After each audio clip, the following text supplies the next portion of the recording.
All right, this is Ted with My Biker Attorney, bringing you another edition of Let Out the Clutch. I've got a friend of mine today, Mark Wright, and I'm glad you're on the show today. Thank you for coming. Glad to be here. And I use the term friend, but probably acquaintances becoming friends. Yeah. We were recently introduced through T. Collier. Yep. So how do you know her? I just met her online first through the long distance riding community. She did the Hoka. I've followed the Hoka for years, and so I've just slowly been picking up and meeting as many people in that community as I can through the last few years, and she's one of them. Since she's here in my home state, it was logical to reach out. And as I have been blessed, I have met a lot of people through her and through my business, and those people, acquaintances, become friends over time. And I'm so excited for you to be here today and learn more about you, Mark. Thank you for coming. Yeah, I'm glad to be here. So I know you're a long distance rider and you've been riding motorcycles for a while, and we'll jump right into it. Tell me about the shirt you're wearing, the Priesthood. Tell me about that. Okay. Well, so I'm part of the Priesthood Motorcycle Ministry. Priesthood was founded out of Tahlequah in 2002, so it's nice and convenient. Our nationals are close to home for me. I don't have to go too far, so I've always got good direct access to our national president, and we are nationwide. We're currently in 16 different states. We've got 9 chapters here in Oklahoma. So, and you consider yourself a riding organization, or riding? How do you label yourself? Yeah, so we are a motorcycle ministry. So our mission is reaching those within the motorcycle community. And every chapter is autonomous as far as what your direct mission is. So we have chapters that are involved with prison ministries, chapters that are more involved with clubs. Our chapter in the past, we were heavily involved with homeless outreach in Oklahoma City, working with Church Under the Bridge. And now we take more of a supportive role, just trying to support as many other chapters as we can, along with different charity stuff that we do as well. Now, do you have a role there within the ministry? Yeah, so with our chapter, I'm president of our chapter.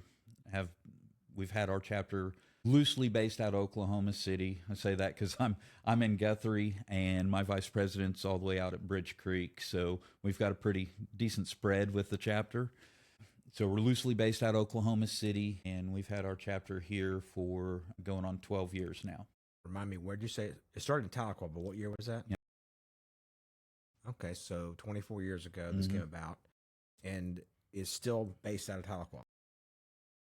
Very nice. Now tell me this. Now, what got you involved in the ministry?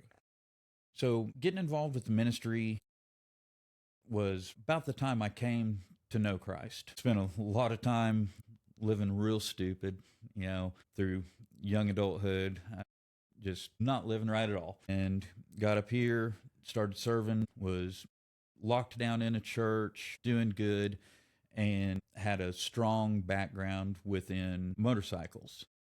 So the next logical step was, I want to get involved somewhere and with ministry. So the motorcycle ministry was a next logical step. Did they find you, or did you find them? So I found them, and it was an acquaintance that I had ran into doing a homeless mission with another organization years ago, and met him, heard the Priesthood. I'd looked him up, and I didn't see the guy again for about 3 years. And just kind of the way God works, there wasn't a chapter here in Oklahoma City at that time whenever I met him. So 3 years later, I meet back up with him and get to talking, and said, hey, if you ever get something going here local, let me know. And shortly after that, we kicked off the Oklahoma City chapter, and that's where I've been since. Now, how many members do you have here in Oklahoma City area? Oklahoma City area, we've got about 12 members. And how do you become a member? What's required or expected? So for the Priesthood, we operate kind of along the same lines as getting into most motorcycle clubs. We have hang around period, prospect period, and then full patch. And basically it's just, we want to give everybody that time, during the hang around period.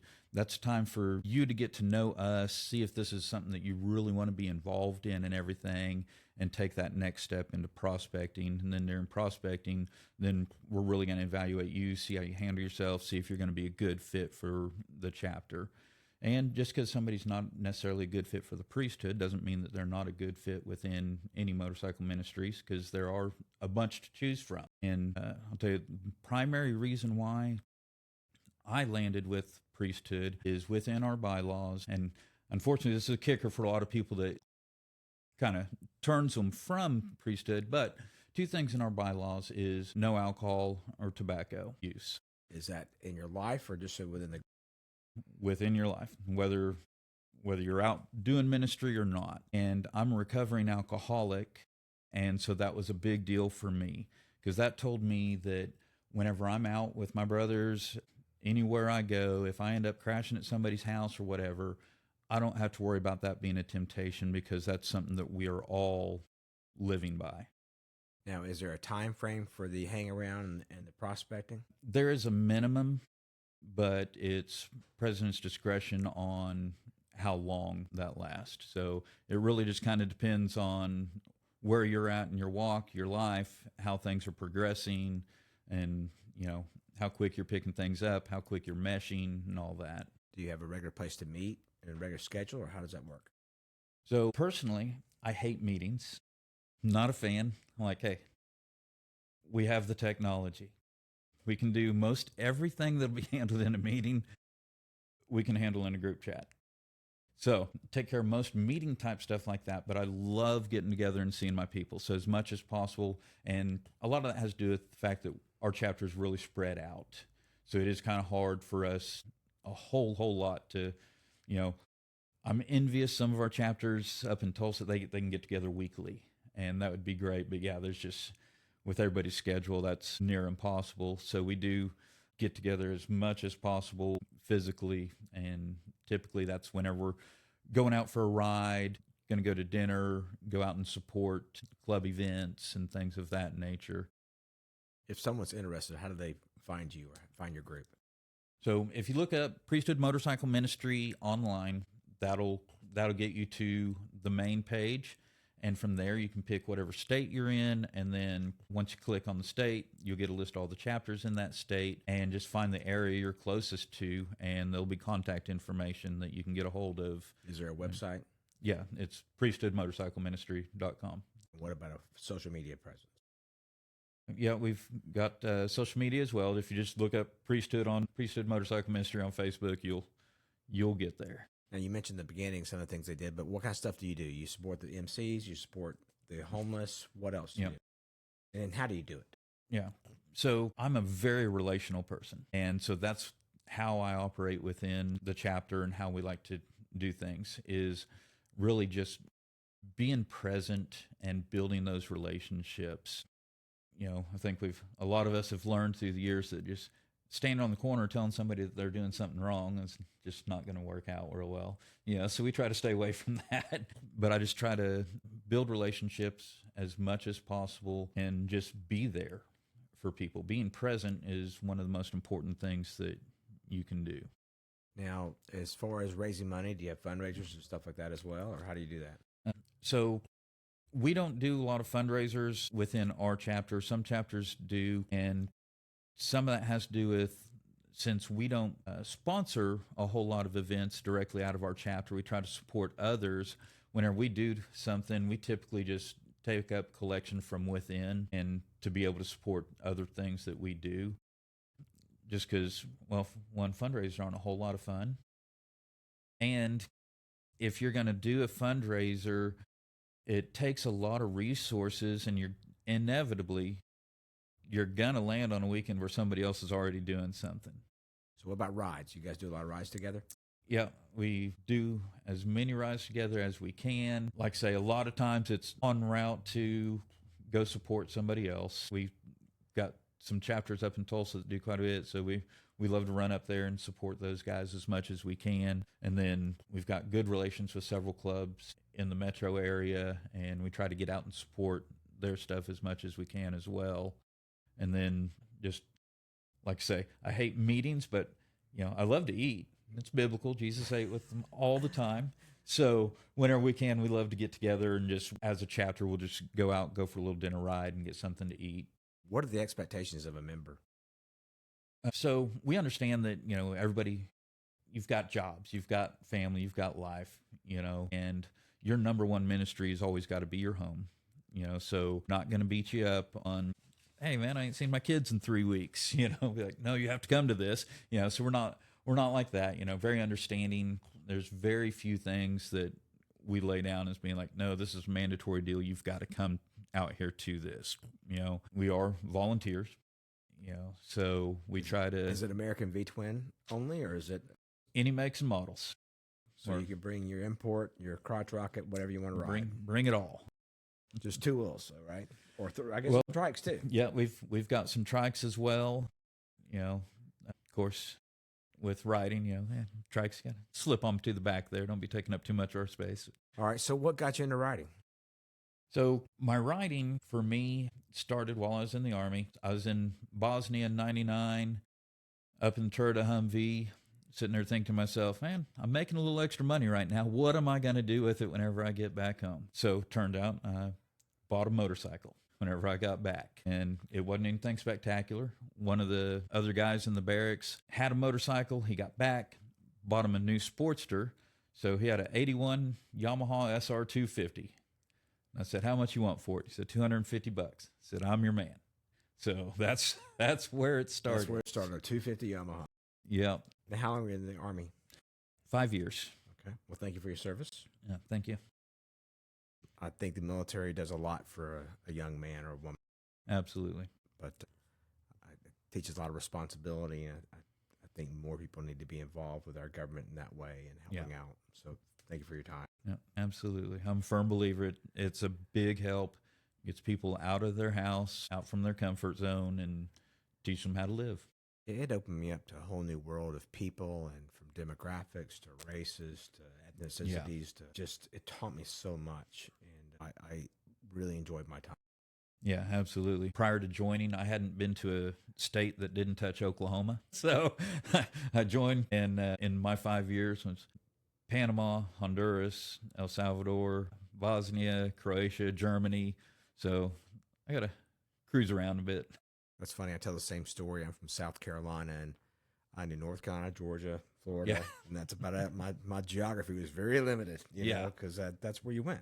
The big city was Atlanta, and that's about it. And I joined the Air Force, and the next thing I'm over in Saudi and Riyadh and experiencing cultures and foods I'd never ever experienced in my life. And it's just fascinating. It's just eye-opening. Like, I want to learn, and I want to try all these different foods and meet these different people. And you're put into a crew with people that you've never seen before, that don't necessarily look like you, that don't speak like you, that aren't from your background. And it's just it was an amazing experience.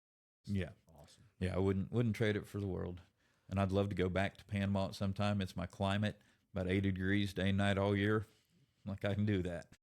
So tell me about your riding from there. You went from the Yamaha to what?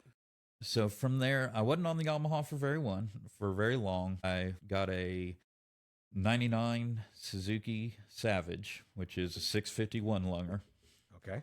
I don't think I know that model. Really? Oh, it's a gutless wonder.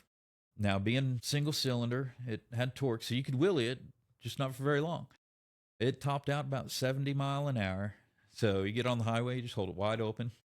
You couldn't blow the thing up. I tried. So I rode that for about a year, and then stepped into my first Harley, which was a 82 lowrider that I still have now, and I got it in 2000. So I've had that one for some time.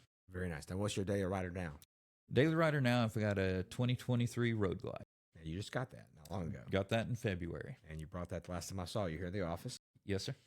So how's that bike running for you? I like it. I was off Harley for a few years. Yeah, I was on a Goldwing for the past 4 years. Prior to that, I was actually on a BMW 1200 RT for about 5 years. Before that, I had 98 Electric Glide. And then throughout the entire season of motorcycles there, I've had my lowrider. That's closest to my heart. And you'll probably always have that bike.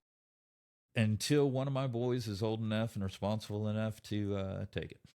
All right, now tell me about your long riding. We started off the interview with the introduction through T, and so you've not done the Hoka Hey, but you do other rides as well for distance.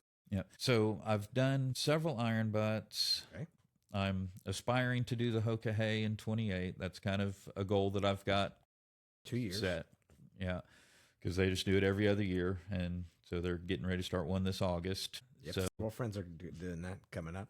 yeah, so 2028, I'm kind of got my eyes set on the Hoka but outside of that, I've done Hopper's rally down out of Houston. Chris Hopper, loved that rally, had a great time doing the long distance riding rally. A lot of times you talk about rallies, people think Sturgis or Daytona, stuff like that, but in the long distance riding, the rallies it's a riding rally. It's like a big scavenger hunt. What's your allure to the long distance riding? What attracts you to it? So is it a challenge? Is it the elements? All that? What is it? a lot of it for me now is the challenge behind it. I'm always wanting to challenge myself, and it's also incredibly therapeutic for me. A lot of people like, what do you listen to and all this stuff? Because I do have the headset, and for the most part, I don't have anything on. It's just me. That's interesting because that's about the way I am too. And I went through lots of motorcycles, and I'd spend way too much money on a sound system and trying to gut it and redo it and rebuild it. And on one model, Road Glide, I went through several different versions of it, trying to get the sound right and its speed and all that. And I run the Cena system in my helmet now, and I have for a while, but I don't play the music or anything. I did it kind of for fun, and I found out I don't enjoy riding with that on. I like just being alone in my helmet and just rolling down the road. Yep, because there's a lot going on in my head at all times, and that gives me good long distance ride, gives me plenty of time to have all those inner conversations. Well, it's great. I don't use the word meditate, but I can pray and talk to the Lord, and I can do things just by myself without other interactions or interruptions. Yep, exactly. And you don't have the phone ringing. You don't have somebody on the doorstep knocking on the door. You don't have someone walking in. You're just by yourself on a motorcycle. Yeah. And, the more I get out, the more I love the road. Just being on the road, absolutely love it. And like I said, I've done a lot of iron butts. That's kind of the deal that I did last year. I was raising awareness against human trafficking. So I was set up a little Facebook page, Bikers Against Trafficking. And so my goal for last year is I did a Saddle Sore 1000 every month for the calendar year 2025. Don't know that one. So with Saddle Sore 1000... That's different from the iron butt. No, that is the iron butt. So the iron butt has a ton of different classes and certifications that you can get. I didn't know that. Educate me. Yeah. So Saddle Sore 1000, that's kind of the lowest entry into the Iron Butt Association that you have, and that's riding 1,000 miles in 24 hours. So that's kind of the entry point. And then from there, you've got Bun Burner Gold, which is 1,500 miles in 24 hours, or regular Bun Burner, which is 1,500 miles in 36 hours. There's 2,000 mile ride. I mean, if you go to their website, there's a list of hundreds of rides that you can do for different certificates. It's hardcore guys like the Hoka where you're going to camp along the way and carry all your gear, or are you one who's going to, like me, is going to go to a hotel and check in and get a shower that night? It all depends on how things are rolling for me. Like last year I did a 2,000 miles in 48 hours, and awesome loop. I absolutely loved it. I lost my visor coming through Nebraska. Okay, that's not and good. Yeah, so right before a thunderstorm hit, lost the visor. Like, it was long gone. There was no saving it, and so I had to go through rain without a visor. That absolutely sucked. And I'm sitting there looking at the map, looking at this next storm coming through, and I was like, well, there's a hotel that I can hit before I hit that next storm, because it was getting dark now. I'm like, I do not want to go through another storm with no visor and in the dark this time. So for that one, I grabbed a hotel. Unashamedly, 4 hours laying in a bed, you bet. Tell me about your gear. Do you have a preferred riding outfit, suit, climb? Are you a climb guy? Yep. Are you a leather guy? What do you wear when you're riding? I've got climb right now, and absolutely love it. Have had no problems with it. Have had the jacket for about 5 years now. The pants about 2 years. And I got to be a bargain shopper. So it can get expensive. Yep, it gets expensive quick. So eBay is your friend. Okay. I've found the pants that I have. They're the Climb Latitude pants. Got them on eBay, brand new, great deal. So don't be afraid to shop eBay. Well, these are genuine questions I have because I have a closet full of riding gear that I've just gone through generations of riding, and I've been riding a long time, and I've got jackets from Papa's Leather. I've got Harley Davidson jackets. I've got, the brand name jackets I've bought over the years, and I've tried riding pants of different types and gear and brands like First Gear and this kind of stuff. And I've kind of gone through a lot of it, but I don't find myself wearing it all the time because then you still got to put on a rain suit or something like that. So tell me your attraction toward Climb. Is it because it's also weatherproof too? Yes. So that's one of the main deals for me is, like I say, I love riding, love being out on the road. I hate stopping, particularly if it's just to stop to throw on a rain suit because it looks like it's about to rain. So I used to joke about it. I'm like, man, I've got the best rain suit ever. As soon as I put it on, it guarantees it won't rain. I'll just be miserable in a rain suit. Yeah, and I've tried several of those from the Frog Togs to the Harley Davidson brand, and I've got a Harley Davidson brand new one that I've never opened the bag. But you're right, you see the rain coming, and then you're starting to get a little bit of drizzle. You're riding into it, so you pull over and you put on all your gear, and you're strapping it on, and then to me, I get hot. Yeah. Because it's usually summertime, and you're getting warm, and then you're not getting wind, and you're getting miserable, and then you don't get wet. Yeah. It doesn't rain when you put on the gear. Yeah, it's like I put it all on. At least throw some rain at me. Something. Yeah, I don't like riding in the rain if I'm just running an errand or going short. Yeah. If I'm going somewhere, it's different. Just ride through it. And I find that really if you're comfortable riding in the rain, it's really not that intimidating to do. Yeah. If your bike's set up properly, you've got the right gear, you got good tires, it's really not that big a deal. Yeah, rain isn't a big deal. And actually, if it's just daytime, light rain, I actually enjoy it. It actually is almost peaceful. It's like it slows everything down. I don't know what it is. That's weird. But now, I try not to intentionally ride into the red spots on the map. Like T did in the Hay a couple years ago. Yeah. I don't care for that at all. But I need to look into getting some climb or getting something because I do find myself pulling over or whatever and putting on gear, and then it's just a pain in the butt. Yeah, and a lot of people, that's one of the questions that I get asked all the time, particularly in summertime. Man, how can you ride with that jacket on? It's so hot. It's like, well, it's really only hot when you're sitting still. Yeah, because as long as you're moving in the summer, you keep the cuffs open, lets the air flow through, and with the evaporative cooling of your sweat, it's about like having an air conditioner on. It actually works good. It keeps the sun off of you, which is a big plus. As I've gotten older, I try to protect myself from the sun as much as I can these days. Well, you are cooler with something on your skin than a short sleeve shirt. And then you got the protection of the armor in those systems as well. Yeah. So hopefully never have to use that. But yeah, it is there if you happen to come off. And I know several of the guys that have had accidents and been wearing good gear and have come away without any issues. And I've known a lot of people that have not had gear on, picked up a lot of road rash, and I don't want no part of it. Jeans don't last very long going down the road, do they? So tell me, this road glide you've got now, you liking this bike? I'm liking it. I like 23, you said, I think? Yeah, it's 23. So I skipped shovel head. Then I had my 98 Evo. Never touched the twin cam outside of working on it for other people. And then just jumped into Milwaukee 8.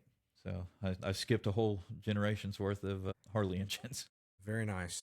All right, now what's your favorite ride? Do you have a certain route you've been to before you liked a lot? Like I like the Black Hills and Needles and that kind of stuff. Do you have roads you like a lot?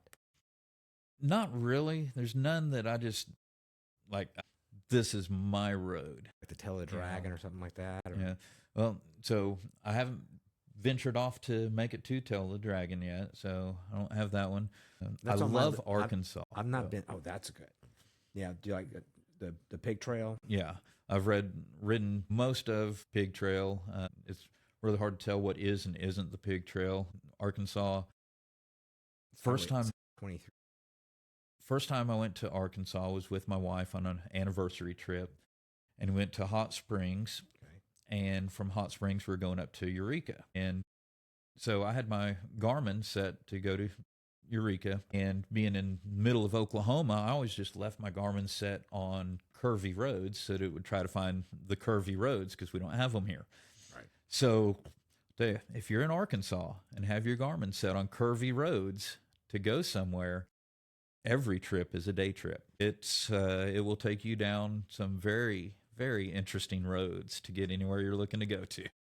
Yeah, and I was in Arkansas for the Bikes, Booze, and Barbecue, and I do that kind of every other year. And I know one year I was by myself, and I think I was on my 2019 Road Glide and had the navigation on the dash. Yeah. And I think I know where I'm going. I'm not sure, but you can't just put a location in because I don't want the shortest route. Yeah. I want to find the roads that I used to ride. That's what I wanted to find. Yeah. So, do you go do rallies like that? Do you like Bikes and Blues and gatherings and Sturgis and that kind of thing, or do you kind of avoid those things? So for the most part, I usually avoid the bigger rallies like that. I have lots of friends that don't want to go near the crowd. Yeah, and it's not so much the crowd. It's just still with my background coming out from being an alcoholic, and that's the type of events that I used to go to the most. And I'm like, man, now I'm not even real sure what I would do at one. It's like, I love the riding, but the big congestion that you get whenever everybody is in town kind of knocks it down. Yeah, the big rallies, just getting fuel is a mess. Yeah. Yeah. And then it's a lot more dangerous too. I mean, you get up to Sturgis whenever you've got that many people, you don't know who's been riding what the longest, and it can get kind of dangerous with the other people too. And that's my aversion to group riding, is that I don't always know who's around me and their skill set. Yep. And I'm not telling you I'm a professional rider, and I've had my own mistakes and made my own errors, but I prefer not to have somebody else help me. Yeah. Yeah, I agree. And that's one thing, like with us, whenever we go somewhere as a chapter, we ride together. But a lot of that comes down to you spend time with each other, so you grow together in your riding, and so you know how each other rides. So like everybody knows whenever I'm leading, if we're in the right lane, whenever I come up real close to the vehicle, everybody knows, hey, we're going to be passing this guy. I don't have to signal to them or anything. They know at that point, like, no, that's how he acts right before we pass somebody. Everybody knows that. So, and I've ridden in charity rides, and you always have somebody hot dogging, and revving, jumping out of line, trying to pass, and showing off, and all that kind of thing. And that makes me just very uncomfortable. I'm like, you know what? Just get away from me. Yeah. Most of the time in big rides of people that, if I don't know, like most poker runs, if they're all headed out at the same time or whatever, I usually try to make sure I'm as close to the back as I can get. Interesting. Now, in your group, do you have a riding order? Since you're the president, do you ride up front? Is that kind of a protocol? So road captain a lot of times will lead out, and I'll follow along right behind him, then the rest of the officers. However, the road captain, he can dictate if he wants to throw somebody else up front, because in any position of leadership, you should always be trying to find your replacement. You should be grooming somebody. That's what makes an organization continue to live, is always be grooming that next person. So if the road captain sees fit, say, hey, I want you to lead us out on this, then, he can put anybody up there. I don't mind leading out, but there's also times that I'm like, hey, I just want to chill out. And yeah, some of my best trips in Arkansas were with a buddy of mine over there. Haven't seen him in a few years, but he lived over there and knew the roads really well. So it's nice to tuck in behind Brent. Yeah. And not worry about where you're going, because he already had the route picked out. He knew where we're going to stop. He already knew the restaurants, and you could just chill in the back and just enjoy the views, and just, make sure you're not, spacing between your friends, but not worrying about missing a turn. Exactly. Like that. Yeah. Because, I run GPS pretty much everywhere that I'm running around to. And, a lot of times that GPS is like, turn right now, and it's like right now. So it's like, lock them up and make your turn. You can't really do that if you've got a string of 5 people behind you. Now, does your Road Glide have the built-in GPS, or are you using a Garmin unit still? It has the built-in GPS. I rarely ever use that. For the most part, right now, I just have my phone running. I do, before I head out to this ride in July, I'm going to throw my Garmin up on the handlebars just so I have it.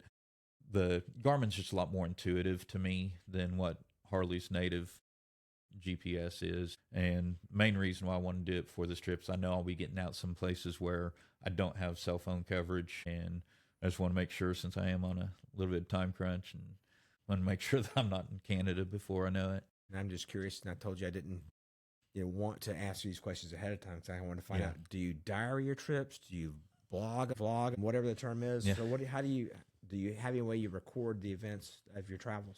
So I do. I've got a 360 camera that I run, which is a lot of fun. Is it the Insta or which Yeah, one? it's the Insta 360. It's a lot of fun. I've got to work on my editing because if you've got a 360 view, it's a lot to pick from to edit out of. Well, my wife bought me one for a gift last year, and it's got an AI function. Is that helpful? I've really not done much with it. Does that help at all? It does, as long as there's not one thing in particular that you're wanting to pull out of it. So what I do a lot of times is, if it's a pretty area, I'll hit record and just let it record for 2-3 minutes. And then for my post, I just hit the AI button and let it make whatever video it wants to make out of that little section. And then I can put those together. So I just got a YouTube channel up and going. Very nice. What's it called? It's called Bless This Ride. Okay. And just because that's kind of how I start all my rides off before I leave the house, or as I'm pulling out, as I always say a prayer and ask for a blessing over my ride, because there's a lot of crazy stuff out on the road and I need all the help I can get. How's it coming? How's the YouTube channel coming? So I just, like this last week, actually made my little moniker and changed the name for it. The channel has been there forever with like one video from about 5 years ago. So I'm up to about 4 videos on it now. So it's there. And so I'm just going to start trying to get more content and put out there and everything. And my primary goal of the channel is to have fun with it. I don't think I'm quitting my job anytime soon, getting rich off of a YouTube channel, but I want to have fun, and I want it as a record for my 2 sons to be able to go back and be like, pull some memories. Very nice. And I called this podcast Let Out the Clutch because I was sitting in my office one day visiting with a client of mine who's a motivational speaker, and we're just sitting at my desk, the table around my desk, and Marcus asked me, about how I was doing on it. I'm like, I'm not doing anything at all. I just have this idea, and I haven't done anything yet. And I said, I'm sitting on the motorcycle. I got the RPMs up. I'm in gear, but I'm not going anywhere. I just need to let out the clutch. I'm like, that needs to be the name of this. I went over, I've got a marker board, and I wrote it down. I'm like, that needs to be the name of this podcast, because there's no money in this. It's just about having fun. Yeah. Matter of fact, it cost me money. Yeah. Every time I look around for a new camera or something, it's, but it's just to kind of have fun and to promote the motorcycle community and just kind of have a good time. So yeah, exactly. And that's what it's all about. If you can't have fun doing it, it's not worth doing. So I'm curious about back to the 360. I have one. Like I said, my wife bought it for me about a year ago, and I'm experimenting with it. And I came from a GoPro series I've been using. I had overheating with the GoPro some. How do you run your Insta360 with limitation on storage and battery life and that kind of stuff? Do you run it the whole time, or do you reach up and turn it on and off, or how do you do it? So I just reach up and turn it on and off, and really I've had really good battery life out of it. It's the X3, so it's even a little bit older one, and just running it, 2 to 10 minute blocks at a time and shut it off in between. Just reach up and hit the button. Yeah. And so battery life hasn't been an issue, and you can charge it while using it. So that's a plus. So if you do USB. Yeah. So if it is running low or whatever, you can always just plug it in while you're going as well and let it run. I haven't had an issue with it getting hot. I did have the GoPro Hero 8 is the newest GoPro I've got, and it would get hot. Yeah, I've got the 11, and even running a battery, it would get hot on you, and it was like scary. Yeah, and I also had some issues. Sometimes I couldn't get it shut off. Even I've had to pull the battery out just to get it shut off. Does great video and all, but the 360, I like it. You don't have to worry about where it's aimed at. It's always aimed everywhere. I did something stupid last year. I was at Sturgis, and I'd gone to Wyoming to Devil's Tower. was coming out of Devil's Tower and gone past it. I was making a left, and God, escapes me the name of the town now. But the beautiful view ahead, and I had been running the camera, just, Devil's Tower as I went by it. And I made the left at the next intersection, and I'm off on my distance, but it wasn't very far. And I saw this cool views. I'm like, I need to turn the camera on, and I'm messing with the camera. I'm not looking where I'm going. I'm about right off the road. I'm like, Dad, come, Ted, you're going to kill yourself just trying to get it. And you're going to be on video doing it because I'm trying to get the camera on. I'm like, okay, that was stupid. Yeah. So with that, there's one button on it that is just the quick capture. So you just hit that one button and it'll start recording. It's got gestures and stuff too, but I've not played with mine enough. I think if you're running that though, it has to be on and in a standby mode, so it's going to eat up more battery that way.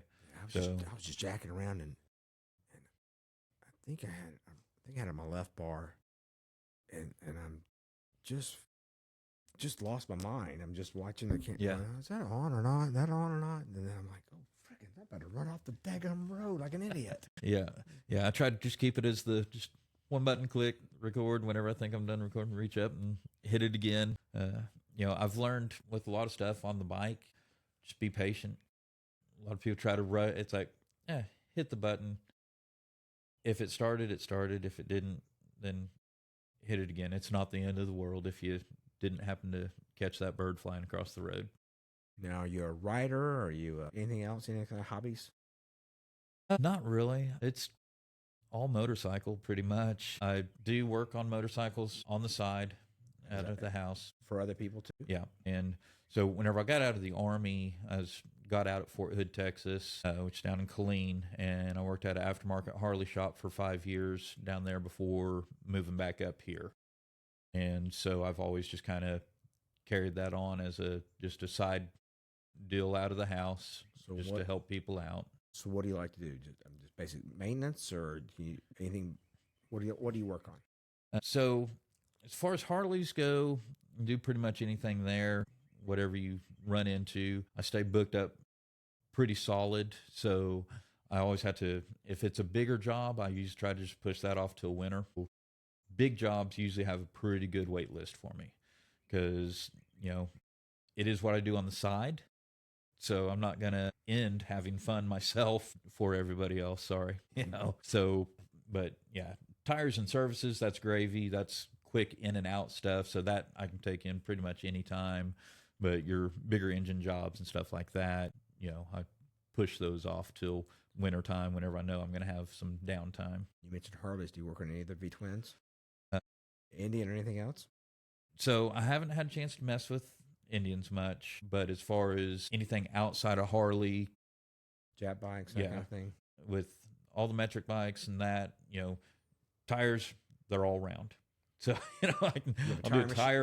I've got a tire machine. So I can do tires on anything, and I've got no apprehension to doing other work on the metric bikes. But I will tell everybody, I'm like, hey, I know Harley. I can mess with your metric if you really want me to, but it will probably take longer and might end up costing more than I've got other metric mechanics that depend on what it is that I will send you to. They could do it themselves. Yeah. I'm like, hey, if you really want me to be the guy to do it, then I will. But I'm not so proud to say, hey, I know a guy that can do this better. I'll send you to him. Yeah. How about the next event? You said the Priesthood meets in Tahlequah. That's every year? Every other year, we have Priesthood Homecoming, which is just kind of gathering of all the chapters, get together. It's a great time. We have about 400 people come in and just get a fellowship amongst each other, see what everybody's doing within their chapters and all that. And it's just a really good time to meet new people and all that. But outside of that, I mentioned our chapter. We don't sponsor a whole lot of events. We sponsor one event a year, and it is on Labor Day weekend. We do a camp out. Okay. And this year will be our 6th year of doing that. And I kind of set that up because everybody does poker runs and is always doing fundraisers and all that, and that's great. There's a lot of great causes that need that support and everything. But I was thinking about it, I'm like, man, try to every single time we get together with people is about opening your wallet and spending money. Now, like I say, they're worthy causes. Don't get me wrong there. But I set up our camp out as intentionally something free for people to do. So Where's it going to be? it is at Sardis Lake, Potato Hills Central, and it is Labor Day weekend, the Friday through Monday. And what we do is our chapter funds the group campsite. So your camping is free, and we will take care of breakfast and dinner for everybody that shows up for that weekend. Anybody that wants to come. So if you are on pretty much any of the Oklahoma motorcycle Facebook pages, my road captain will actually be pushing this out here shortly again. We do about 2 or 3 pushes a year. He'll throw the event out on all the pages and everything. So it'll be getting another push here shortly since we're a couple months out. And then, I'll share it again on my personal Facebook page. So the event will be out there. And like I say, anybody can just reach out to me directly if you have questions about it, whatever. And it's just, I'm like, man, I just want something where people can come to and have a good time and make it your weekend. If all you want to do is come to the campsite, hang out and watch wood turn into ash, then do that. If you want to swim, fish, go on your own private rides, or ride around with us during the day, do that. It's your weekend. Just nice. Come out and enjoy. Very nice. Very nice. You mentioned charities, and I know that you talk about the trafficking. Yeah. Is that the charity of your heart, that what you're involved in, or are there others as well? So last year we were doing the human trafficking. That was something that our church was working with as well. And so last year I was like, I want to do something. Our church at the time in 2024, we had raised $10,000 going towards organizations to help combat human trafficking. So for 25, I was like, man, I want to see what we can do to continue that on. So that was the focus emphasis I had for last year. This year, we're actually making a shift. So our pastor's wife started the Journey 10 Foundation. So Journey 10 Foundation it's a nonprofit that brings awareness for Alzheimer's and dementia.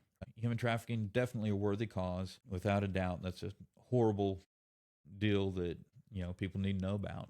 But since we do have that close personal relationship with my pastor and his wife with the Journey 10 Foundation, I was like, I really want to switch gears and do everything I can to support them in that venture. And everybody pretty well knows someone who is affected with Alzheimer's or dementia. My father passed away from it, so yes. Yeah. And so that's something that a lot of people can really grab a hold of personally. And it's something that was really close to us as a chapter, because we actually have a member in our chapter that is really late stages right now. And so we've been walking that road with her and her husband as they've been going through this. And so everybody in our chapter has seen firsthand just how devastating this can be. So we've kind of shifted gears, and so the Journey 10 Foundation is our primary charity that we're supporting now. We do want to put together different rides and stuff, so we're going to try to incorporate, and so we're building on stuff, so everybody just be patient. There'll be more stuff coming out, but we want to incorporate both local rides for anybody of, whether you're a long distance rider or just stay local or whatever. We want to have rides for people that just generally stay close to home. We want to organize some stuff that long distance people can get involved with as well, and try to culminate things where you don't necessarily have to be together to participate, so people in other states can also get involved. Very nice, very nice. I think it's fascinating, and I think your organization is very noteworthy in what you're doing and the causes you're pursuing. Yeah. The priesthood and what you're doing there, that's phenomenal. Yeah. I'm just glad you came on today. Well, I was glad to be here. And it's fun to get to know you here on the microphone and through this process. And I look forward to writing with you guys and get to know you better as we go through this together. Come out to the camp out. That's Labor Day at Sardis Lake. Yep. Okay. Well, I'm going to thank Mark Wright for being here on Let Out the Clutch, brought to you by My Biker Attorney.